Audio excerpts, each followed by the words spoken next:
Good morning. It's Tuesday, April 7th, 2020.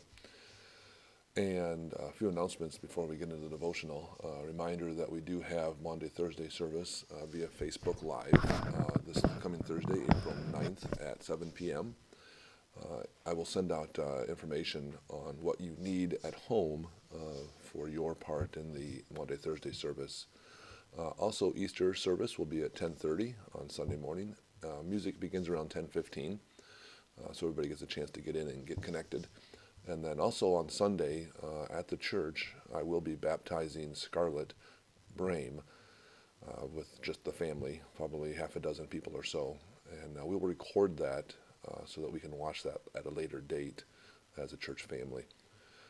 Today's devotional is brought to us by Matt Every, Reverend Matt Every, minister at First Christian Church in Bowling Green, Ohio. And he asks us to read Mark chapter 14, verses 3 through 9. While he was at Bethany in the house of Simon the leper, he sat at the table. A woman came with an alabaster jar of very costly ointment of nard, and she broke open the jar and poured the ointment over on his head. But some were there who said to one another in anger, "Why was this ointment wasted in this way? For this ointment could have been sold for more than 300 denarii, and the money given to the poor." And they scolded her. But Jesus said, "Let her alone. Why do you trouble her? She has performed a good service for me. For you always have the poor with you, and you can show kindness to them whenever you wish. But you will not always have me. She has done what she could. She has anointed my body beforehand for its burial. Truly I tell you, wherever the good news is proclaimed in the whole world, what she has done will be told in remembrance of her." Reverend Every writes, "We open Holy Week with a story of anointing. A woman comes to the house of Simon, a leper, to anoint Jesus, to prepare him for burial. As Mark tells us, but there is so much more going on than a simple anointing. There is risk, there is challenge, there is frustration, and there is remembrance. Something that gets lost in the story is that Jesus tells the disciples that what this woman has done should be told in remembrance of her wherever the good news is shared. This now unnamed woman is to be remembered for her act. Why is it that Jesus wants her to be remembered? Why is that? Amy Jill Levine suggests in her book, Entering the Passion of Jesus, A Beginner's Guide to Holy Week, she suggests that this woman took risk to do what the men wouldn't and couldn't do. She takes the very scary risk of entering the home of Simon, a leper who was unclean. She is an uninvited guest, and so she also takes a risk to be entering a stranger's home.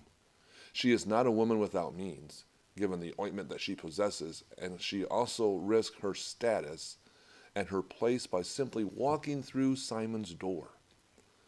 But she also takes a risk by anointing Jesus as king. In a world where Caesar is the ultimate power, this woman risks acknowledging that Jesus is her king. This woman should be remembered, as Jesus tells us, because she is willing to risk everything for her faith in Jesus. As we journey into this Holy Week, let us remember this woman, the risks she took, and consider what risk we are willing to take for the sake of the good news. As Jesus called on us to remember this woman's acts wherever the good news is shared, may we remember her as we share our passion for the gospel, for the good news of God's salvation for all people. It's a risky adventure, but one worth the cost. Thank you, Reverend Every, for those words. When we think about risk, we've certainly learned a lot about risks in the last few weeks. Risks that we never thought we'd ever encounter. Who among us would have ever considered a trip to the grocery store to be risky enough that you have to really consider going, really consider whether you need that item or not? And if you do choose to go, you get a long list of items together, so you won't have to go again for maybe a good week, 10 days. Plan that trip out so you get just exactly what you need and maybe a little more than what you need. risk. What is at risk? Sometimes, if we are absolutely certain of something, we say, more in jest than really maybe out of sincerity, that, well, I'm willing to risk my life on it. We have to be pretty certain that we are right before we go that far, aren't we? We certainly know what risk is in today's new normal. Venturing out to a store, not being able to visit family or friends because of the risk involved of not just us getting sick, but passing on that illness to someone that's a little more compromised than we might be, or more at risk to get sick. We know what risk is in our life in terms of what this pandemic has brought to us. What was the last really big risk that you took prior to our present circumstances? When was the last time you really, truly, honestly took a risk for the sake of the gospel?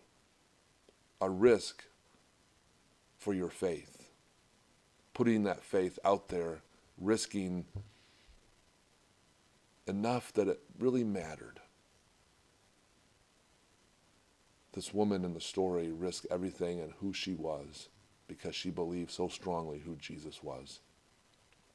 I pray that this Holy Week journey in this Lenten season reminds us of how much for granted we have taken, not just the things in life, but also maybe our faith, and what we'd be willing to risk if it came down to it, to anoint and proclaim Jesus as King and no other. Have a great Tuesday. Care for one another and care for each other and yourself, and know you are loved. Have a good day.